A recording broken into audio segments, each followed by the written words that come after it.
Did you know that around 85% of people in the world struggle with low self-esteem? Imagine what we could achieve if we transform that.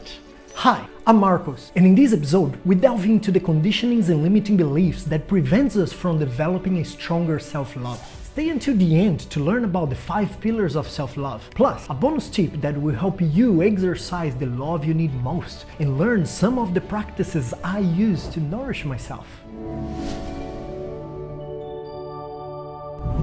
Self-esteem is how we see and value ourselves, while self-love is the practice of caring, accepting, and treating ourselves well. The lack of self-esteem is a byproduct of the lack of self-love, and they're the root cause of the majority of our struggles and impact every area of life. Having low self-love is like driving a car with the handbrakes on. It slows us down from reaching our full potential. Self-love is about giving ourselves what our soul needs and desires, as long as it doesn't negatively impact other people. Otherwise, it becomes selfishness and narcissism. The connection between heart and mind is crucial to practicing self-love. Unfortunately, the conditioning we receive from society reinforces the disconnection between these two.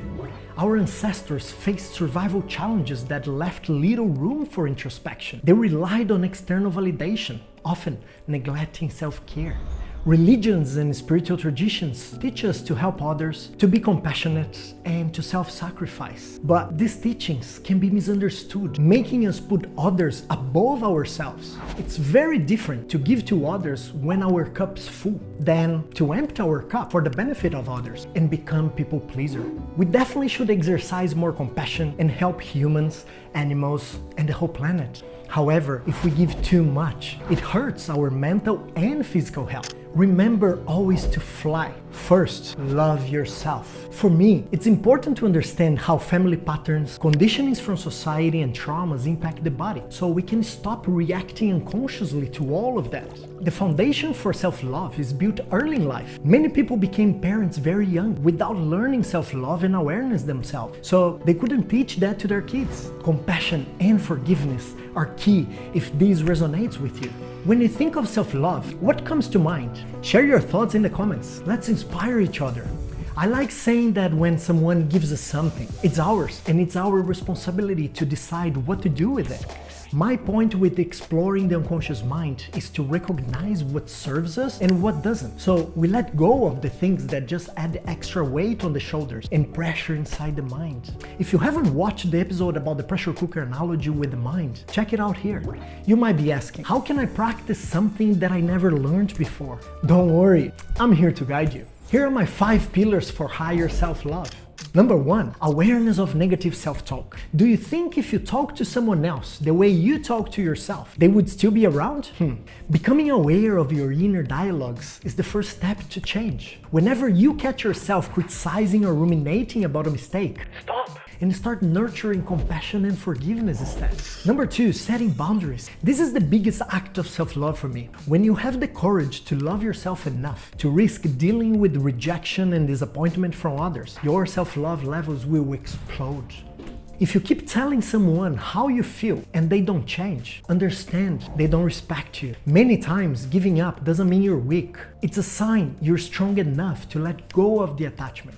Awareness and self-observation are key to identify when something is a full yes, otherwise it's a no.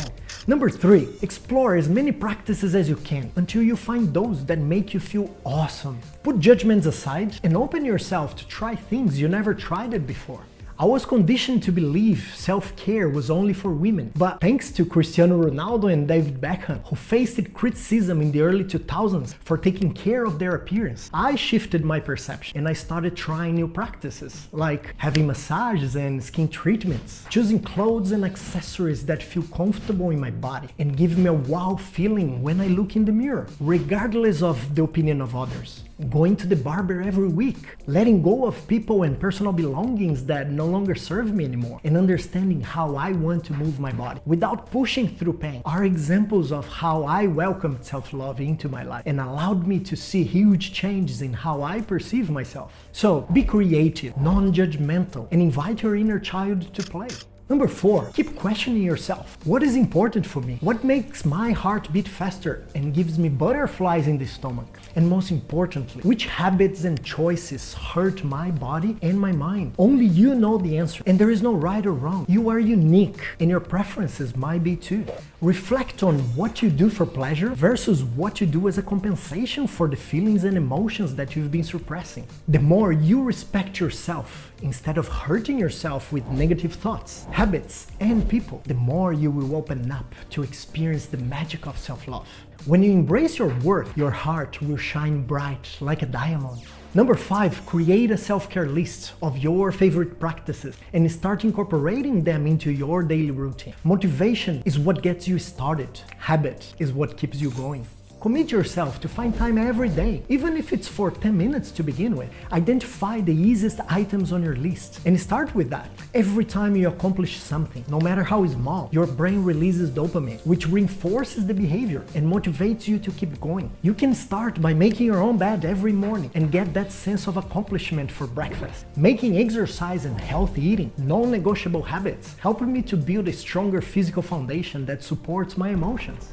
Bonus tip, microdosing has been crucial in supporting my mental state, helping me to connect more with my heart and stop seeking for escapes. In case you missed the microdosing episode, watch it next. You will get tons of value of it. Self-love is like a muscle. The more you practice, the stronger it gets and the easier it becomes. Your ego will try to stop you with the best of the intentions, to save energy and to stay in what's familiar. Keep that in mind. I hope this video has inspired you to elevate your self-love and embrace your true potential. If it did, give it a thumbs up, share with those you care about, and subscribe for more tips on how you can become the happiest version of yourself. Send me your questions and share your experience of how you developed self-love in the comments below, and inspire myself and others with your wisdom. Much love, and I'll see you next week.